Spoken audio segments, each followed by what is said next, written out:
बिस्मिल्लाहिर्रहमानिर्रहीम। अस्सलाम वालेकुम नादरीन, आप यूट्यूब चैनल देख रहे हैं। मैं इमरान खान हूँ। सबसे पहले तो एक बड़ी मज़म्मत वाली चीज़ वो मैं आपके सामने रख देता हूँ, और वो है शोहदा की तस्वीर को इस्तेमाल करना। ये जो मौजूदा हुकूमत है, मैंने चंद दिन पहले आपको एक ख़बर दी थी। मैंने आपको बताया था कि PMLN के मीडिया सेल ने और मौजूदा हुकूमत ने अपने कुछ सहूलतकारों के साथ मिलकर कुछ ऐसा बंदोबस्त किया है कि वो ये साबित करने की कोशिश करेंगे कि पाकिस्तान तहरीक इंसाफ वर्सेस अफवाज पाकिस्तान, वो ये साबित करने की कोशिश करेंगे। हालांकि इमरान खान ने बहुत दफ़ा कहा और अभी भी स्टेटमेंट दिया है कि फ़ौज मेरी मुल्क मेरा, वो जो कहते हैं वो मैं अभी आपको उन्हीं का पढ़ के सुना दूंगा। लेकिन इस वक्त पाकिस्तान टेलीविज़न पे और दीगर जगहों पे एक इश्तिहार जारी किया गया है, और मुख्तलिफ इश्तिहारात हैं, और उसमें कहा गया नेवर अगेन 9 मई दोबारा कभी नहीं। तो ये उन्होंने एक बनाया, तो बड़ी अच्छी बात है। 9 मई जैसे वाक़यात कभी दोबारा नहीं होने चाहिए, और किसी भी मुल्क में ये वाक़यात नापसंदीदा होंगे, और ऐसे वाक़यात की रोकथाम भी होनी चाहिए, कानून की अमलदारी भी होनी चाहिए, और ऐसे वाक़यात की कोई गुंजाइश भी नहीं होनी चाहिए, और ऐसे तमाम रास्ते भी रुकने चाहिए जिनकी वजह से ऐसे वाक़यात होते हैं। लेकिन ये जो इश्तिहार बनाया ना, ये इंतहाई काबिल मज़म्मत है और इसको फ़ौरन रोकना चाहिए। ये मैं पाकिस्तान की रियासत को और रियासत को चलाने वाले इदारों को और सबको कह रहा हूँ, इसको रोक ले। मैं आपको ये बता रहा हूं कि ये जो हो रहा है ये ठीक नहीं हो रहा। ये किया ये जा रहा है कि एक बारीक वारदात डाली जा रही है। मुस्लिम लीग नून अपनी जाती सियासत को चमकाने के लिए इमरान खान के बुग़्ज़ में इस हद तक आगे चली गई है कि वो निशाने हैदर वाले हमारे जो शोहदा हैं, इनको तो सबके नाम भी याद नहीं होंगे। ये भी नहीं पता होगा कौन कौन सी जंग में कहां पे शहीद हुआ था। इनको तो कुछ पता नहीं होगा, ना ये कभी उनकी तकारीब मनाने के लिए गए, ना ये कभी उनकी कब्रों पे गए। इनको किसी बात का पता नहीं है, उनकी फैमिलीज को भी नहीं ये जानते, ये तो मिले भी किसी से नहीं है, इनको तो आइडिया भी नहीं है। तो ये लोग आज उन शोहदा की तस्वीरों को इस्तेमाल कर रहे हैं एक बड़ी सियासी जमात के खिलाफ, एक ऐसी सियासी जमात के खिलाफ जिसके पास पाकिस्तान में अक्सरियत है। पाकिस्तान के 70 से 80% लोग उस सियासी जमात के साथ खड़े हैं। उस सियासी जमात को आप खिलाफ करार दे रहे हैं या साबित करने की कोशिश कर रहे हैं कि पाकिस्तान के जो निशाने हैदर शोहदा हैं, यानी वो उनके खिलाफ है। यार शर्म आनी चाहिए आपको। इससे ज्यादा घटियापन, बेशर्मी और हो नहीं सकती जो ये की जा रही है इस मुल्क के साथ। भाई वो नॉन कंट्रोवर्शियल है। जब अजीज भट्टी शहीद ने अपनी जान की कुर्बानी दी थी तो उन्होंने PTI, PMLN, MQM, Jamaat Islami ये देखकर नहीं दी थी, उन्होंने अपनी अर्ज़े वतन के लिए जान कुर्बान की थी। जब राशिद मिन्हाज ने कुर्बानी दी थी तो उन्होंने अपने मुल्क के लिए कुर्बानी दी थी, अपने मुल्क के लिए, मुल्क को बचाने के लिए। लालक जान ने, कर्नल शेर खान ने, सवार हुसैन ने, इन सब ने जो कुर्बानी दी थी, मेजर तो सब ने जो कुर्बानी दी थी, इन सब की कुर्बानी का ताल्लुक जो है वो किससे है? चाहे वो मेजर अजीज भट्टी शहीद है, चाहे वो शबीर शरीफ शहीद जैसा एक बहुत बहादुर सोल्जर था, ये जो लोग भी थे, इन्होंने इस मुल्क के लिए कुर्बानी दी थी यार, फॉर गॉड सेक। और ये सियासत इधर ही रह जानी है। कल मौलाना फजलुर रहमान और इमरान खान साहब की बहुत बुरी तरीके से एक दुश्मनी चल रही थी। ऐसा लगता था सारी जिंदगी कभी करीब आ ही नहीं पाएंगे। आज उनके वफूद आपस में मिल रहे हैं, मुलाकातें हो रही हैं। इमरान खान साहब ने जेल से मौलाना फजलुर रहमान साहब के मौक़िफ़ की तारीफ की है। और भाई मौक़िफ़ कभी ये होता है, कभी वो होता है, कभी वो होता है। कल तब नवाज शरीफ एस्टैब्लिशमेंट का सबसे बड़ा दुश्मन था, उसके नाम के ऊपर क्रॉस लगा हुआ था। आज इमरान खान के नाम के ऊपर क्रॉस। और ये सारी चीजें बदल जाती हैं, लेकिन कुछ चीजें ऐसी होती हैं जो नेशनल एसेट होता है, जो पूरी कौम का सरमाया होता है। ये जो शोहदा है ये पूरी कौम का सरमाया है, फॉर गॉड सेक। अपनी सस्ती सियासत के लिए, घटिया सियासत के लिए और एक दूसरे को नीचा दिखाने के लिए कम से कम इश्तिहारात के अंदर इन शोहदा की तस्वीरों का इस्तेमाल नहीं होना चाहिए था। निशाने हैदर वाले शोहदा जो है वो कौम के सर का ताज है, फॉर गॉड सेक। इस सिलसिले को रोका जाए। अगर किसी को मेरी बात समझ आ रही है तो ठंडे दिल से सोचे, ये लड़ाई खत्म हो जानी है।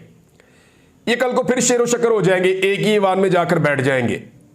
ये एस्टैब्लिशमेंट की लड़ाई और ये फड्डा सारा पॉलिटिकल पार्टीज का एक वक्त आएगा, कितना 10 साल और चल जाएगा, 15 साल और चल जाएगा, खत्म हो जाएगा, एक वक्त आएगा।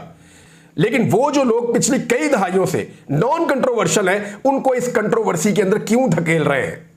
इमरान खान साहब ने एक स्टेटमेंट दिया है, एक उनका पैगाम है, एक उनका स्टेटमेंट है। वो दोनों मैं आपको पढ़ के सुना देता हूं ताकि आपको आइडिया हो जाए कि इमरान खान साहब किस पेज से किस तरफ को जा रहे हैं। पहला तो उनका पैगाम देख लें जो एडियाला जेल से उन्होंने जारी किया। 7 मई को। 7 मई वो दिन है जिस दिन DGISPR ने प्रेस कॉन्फ्रेंस की थी, तो इमरान खान साहब का जो है वो पैगाम भी जारी हुआ था। पैगाम आप सुन लीजिए, एज इट इज मैं आपको पढ़ के सुना देता हूं।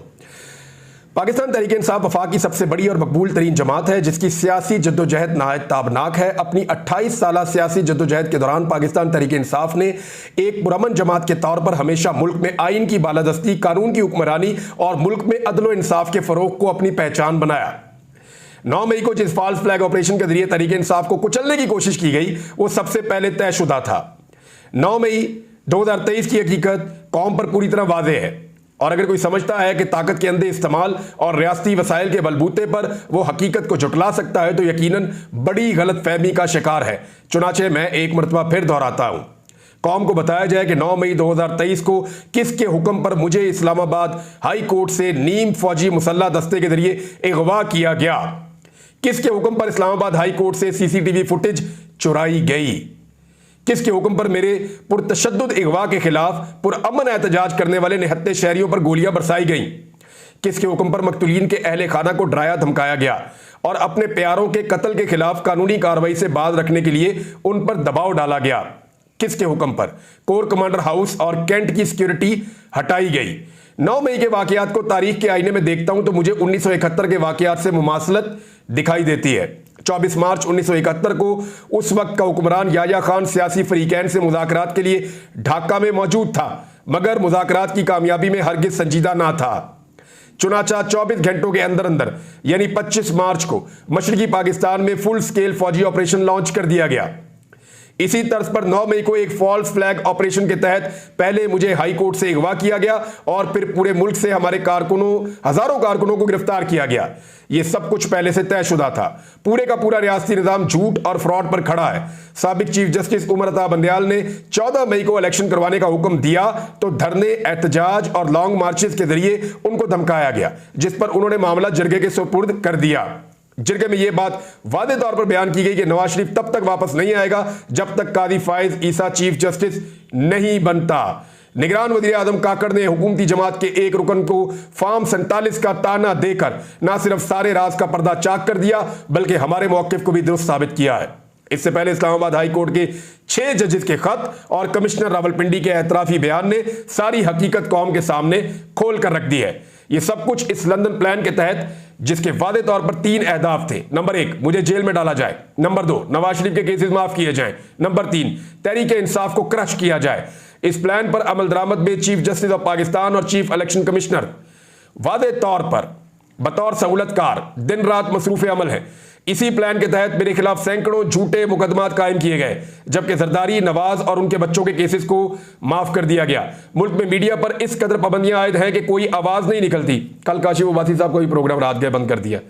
ताहम इसके बावजूद गंदम का स्कैंडल बाहर आ चुका है। अगर मीडिया पर पाबंदियां आयद ना की जाती तो अब तक न जाने कितने ही स्कैंडल सामने आ जाते। हम अपने किसानों से यकजहती का इजहार करते हैं।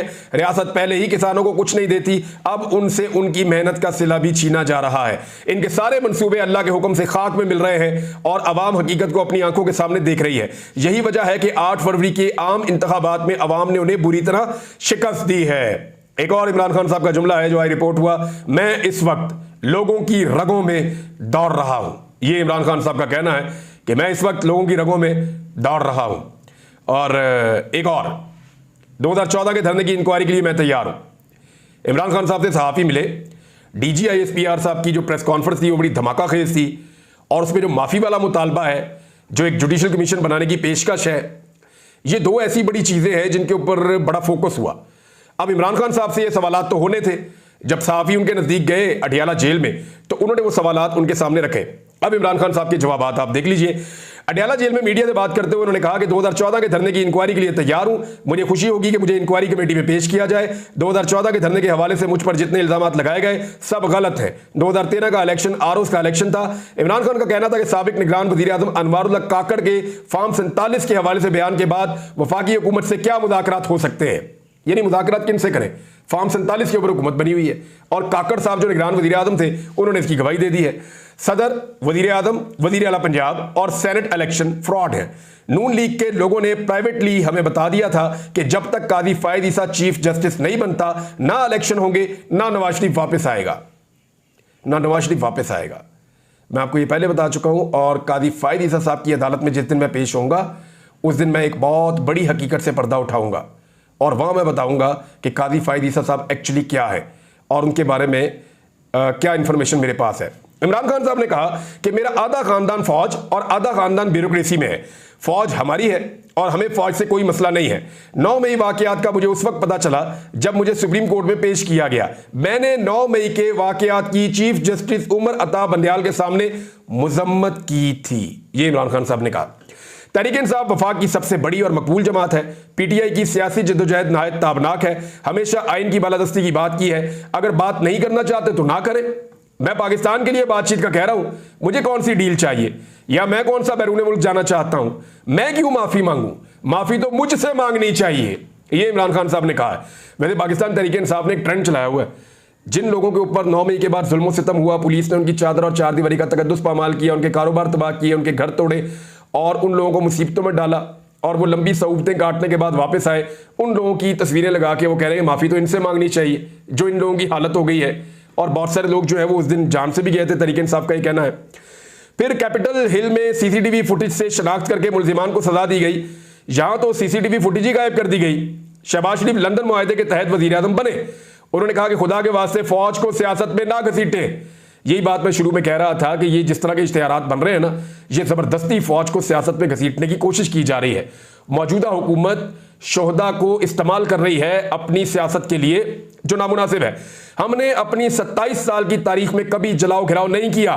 2 हुकूमतें हमने इंतखाबात के लिए तहलील की क्योंकि हमारी सियासी जमात इंतशार नहीं चाहती थी। ये इमरान खान साहब ने कहा। आरिफ अलवी साहब का भी स्टेटमेंट है। आरिफ अलवी साहब से भी माफी वाली बात जब की गई तो उन्होंने कहा कि क्या जो जुल्म कर रहा है वो माफी मांगे या जिस पर जुल्म हो रहा है वो माफी मांगे। आरिफ अलवी ने पंजाब असेंबली में सुन्नी इत्तेहाद कौंसिल के अरकान से मुलाकात की, पीटीआई वालों से, और अपोजिशन लीडर से भी मिले वो और उनको ब्रीफिंग भी दी गई। आरिफ अलवी ने कहा कि असेंबली का तरीक़ेकार सीनियर से ज़रूर सीखे और साथ ही साथ उन्होंने कहा गंदम के बहरान के लिए किसान को बुरी तरह मुतासर किया गया है और हुक्मरान ने गंदम इंपोर्ट करके सफ़ाकाना जुर्म किया है। माफ़ी कौन मांगे, जो जुल्म कर रहा है वो या जिस पर जुल्म हो रहा है वो माफ़ी मांगे। आरिफ अलवी साहब ने यह सवाल उठाया है। रऊफ हसन साहब जो है वो बहुत आउट ऑफ द बॉक्स निकल के आ रहे हैं फ्रंट फुट पे और उन्होंने कहा कि इमरान खान ने 3 लोगों को मुज़ाकरात का हक दिया है। जिसने भी मुज़ाकरात करने हैं वो उनसे राब्ता करेगा। हमारी सिर्फ 2 ही शराइत है, एक तो मुल्क को आइन और कानून के मुताबिक चलाया जाए, दूसरा ये लोग सियासत से बाहर निकले, सियासत इनकी डोमेन नहीं है। अच्छा, इसके अलावा जो ये तो उन्होंने जर्नल बात की है ना, लेकिन एक्चुअली शराइत तो ये है कि मैंडेट वापस किया जाए और मैंडेट वापस करने के बाद जितने बेगुनाह कारकुनान हैं उनको रिहाई दी जाए और उसके बाद जो है वो मुज़ाकरात आगे बढ़ सकते हैं। ये 2 इनकी शराइत थी बातचीत के लिए। और असेंबलियों से उन्होंने कहा जी हम किसी सूरत इस्तीफे नहीं देंगे, हमने देने ही नहीं इस्तीफे। एक और चीज़ है, बुशरा बीबी के हवाले से फैसला आ गया अदालत का और इस पर बहुत सारे लोग बहुत सारे जुमले बोला करते थे। हमारे बहुत सारे सहाफ़ियों ने, जय्यद सहाफ़ियों ने ये खबरें दी थी कि बुशरा बीबी वादा माह गवाह बन चुकी हैं, वो किसी भी वक्त एक एटम बम फटने वाला है और इमरान खान के लिए बड़ी मुश्किलात बढ़ने वाली हैं। ऐसी बहुत सारी चीज़ें हमारे बड़े जय्यद दानश्वरों ने रिपोर्ट की थी। तो उसके बाद जैसे ही उनको सज़ा होती है वो फौरी तौर पे अदालत पहुंचती हैं और वो गिरफ्तारी दे देती हैं जेल में और फिर उन्हें पूरा निज़ाम परेशान हो जाता है कि हमने तो इनको जाके ड्रामा लगाना था, घर से जाके गिरफ्तार करना था, इमरान खान को तकलीफ देनी थी, तो खुद चल कर आ गई गिरफ्तार होने के लिए। तो बजाय इसके कि वो उनको गिरफ्तार करते वो परेशानी में पड़ गए। फिर बड़ी देर बाद फैसला हुआ कि उनको पहुंचा दिया जाए बनीगाला। फिर उस दिन से उन्होंने केस किया हुआ कि मैंने बनीगाला में नहीं रहना, मुझे हाउस अरेस्ट ना करो, मुझे पहुंचाओ अडियाला जेल के अंदर जैसे आम कैदियों को रखा जाता है। तो बनीगाला में भी उनका अच्छा वक्त नहीं गुजरा। बकौल उनके उनको जहर भी दिया गया, बकौल उनके उनको तकालीफ दी गई और उन्हें बहुत परेशान रखा गया वहाँ पे। अब वो जेल मुंतकिल हो रही हैं तो देखते हैं जेल के अंदर वो क्या कहती हैं। बहरहाल हाई कोर्ट के जस्टिस मियां गुल हसन औरंगजेब ने महफूज फैसला सुना दिया। उसके बाद बुशरा बीबी को जेल में शिफ्ट कर दिया गया है और उनका जो ज़रूरी सामान है वो भी जेल पहुंचा दिया गया है। तो वो जो लोग कह रहे थे कि कोई डील होने वाली है, बुशरा बीबी जो है वो इमरान खान को छोड़कर जाने वाली हैं और वो वादा माफ गवाह बनने वाली हैं, उन सब लोगों के लिए ये खबर जो है वो एक सरप्राइज़ है। नाज़रीन, एक और बड़ी खबर आई है और वो लाहौर से है। लाहौर में वकला ने, जो वकला के ऊपर दहशतगर्दी के मुकदमात हो रहे हैं, ख़ासतौर पे पंजाब हुकूमत कर रही है, उसके खिलाफ एक एहतजाज करने का ऐलान किया था। ऐवान अदल से उन्होंने हाई कोर्ट तक आना था। वकला की बहुत बड़ी तादाद जो है वो इसके अंदर शामिल थी और पुलिस की एक भारी नफरी वहां पे पहुंच गई और लड़ाई शुरू हो गई। और ये लड़ाई इस हद तक बढ़ गई कि दोनों तरफ के लोग जख्मी हो गए। उसके बाद वकला को बड़े पैमाने पर गिरफ्तार भी किया गया है। जो हमने देखा GPO चौक लाहौर में मनाजिर, वहां तो ऐसा लग रहा था कि एक मैदान जंग है। दोनों तरफ से पत्थर भी चल रहे थे, लाठी भी चल रही थी। पुलिस ने बड़े पैमाने पर आंसू गैस का इस्तेमाल किया वकला के खिलाफ और पुलिस ने लाठी चार्ज किया, वाटर कैनन का इस्तेमाल किया और वकला जो है उनकी कईयों की हालत गैर हो गई, कई जख्मी हो गए, कुछ गिरफ्तार हो गए। तो ये वो वकला हैं जिनमें से इनके अंदर शामिल थे वो वकला भी जो PMLN के करीबी वकला है, या एहसन भून साहब हैं या आजम नज़ीर तारड़ साहब हैं। ये उनके ग्रुप से ताल्लुक़ रखने वाले वकला की एक बड़ी तादाद इसके अंदर शामिल थी। यानी वकील भी अपने, एहतजाज के अंदर रहनुमा भी अपने, डंडे भी अपने, पुलिस भी अपनी, आंसू गैस भी अपनी और फैंटी भी लगा दी। तो ये है जनाब PMLN की कारकर्दगी। और वो वकला जिन्होंने PMLN का या PDM का साथ दिया इस सारे जुल्म के अंदर, इस सारी फस्तायत के अंदर, इस सारे जबर के माहौल में। हालांकि वकला हमेशा जुल्म और जबर के खिलाफ खड़े होते हैं, लेकिन जिन चंद वकला ने साथ दिया उन्हें अब पशेमानी तो होगी, परेशानी तो होगी। अब देखना यह है कि ये मौजूदा हुकूमत इन वकला को खरीद पाएगी या ये वकला कायम रहेंगे अपने एहतजाज के ऊपर, क्योंकि वकला ने ऐलान किया है कि वो कल फिर एक बड़ा एहतजाज करने जा रहे हैं। नाज़रीन, एक बड़ी खबर मैं आपको 9 मई के हवाले से दे दूं जाते जाते, और ये पक्की खबर आपको दे रहा हूं क्योंकि मैंने लाहौर शहर में बड़ा लंबा अरसा रिपोर्टिंग की है। कुछ ग्रुप्स हैं, उनको तैयार किया गया है और ये ग्रुप सियासी बिल्कुल नहीं है। ये ग्रुप सियासी बिल्कुल नहीं है, इनकी शोहरत भी अच्छी नहीं है और मुख्तलिफ लोगों के साथ इनको इकट्ठा किया गया है। और लाहौर में एक छोटा सा ग्रुप है जो बड़ा सरगर्म है इस सारी एक्टिविटी को करने के लिए, और उन्होंने पाकिस्तान तहरीक इंसाफ के एहतजाज के मुकाबले में ऐसे लोगों का जत्था इकट्ठा किया है जो तसादुम क्रिएट करने की कोशिश करेंगे। मैं खबरदार कर रहा हूं और खबर दे रहा हूं, और ये पक्की खबर दे रहा हूं। मुझे 2 लोगों ने ये इतला दी है और फिर मैंने इसको रीचेक भी किया है कि जो लोग एक्टिवेट हुए हैं उनका सियासत से कोई ताल्लुक नहीं है। वो क्रिमिनल टाइप के लोग हैं और उनको किसी ने मुतहर्रिक किया है, और वो मुतहर्रिक होने के बाद अब पाकिस्तान तहरीक इंसाफ के जुलूस के मुकाबले में अपनी ताकत लेकर आएंगे और किसी जगह पे भी कोई तसादुम कर सकते हैं। रियासत को ऐसे हर तसादुम से बचना चाहिए। ये सियासी मकासद के लिए पाकिस्तान को आग लगा देगी PMLN और इनकी हुकूमत। इससे अगर बचना है तो फिर रियासत को होश के नाखून लेने पड़ेंगे। अब तक के लिए इतने ही। अपना ख्याल रखिएगा, अपने चैनल का भी। अल्लाह हाफ़िज़।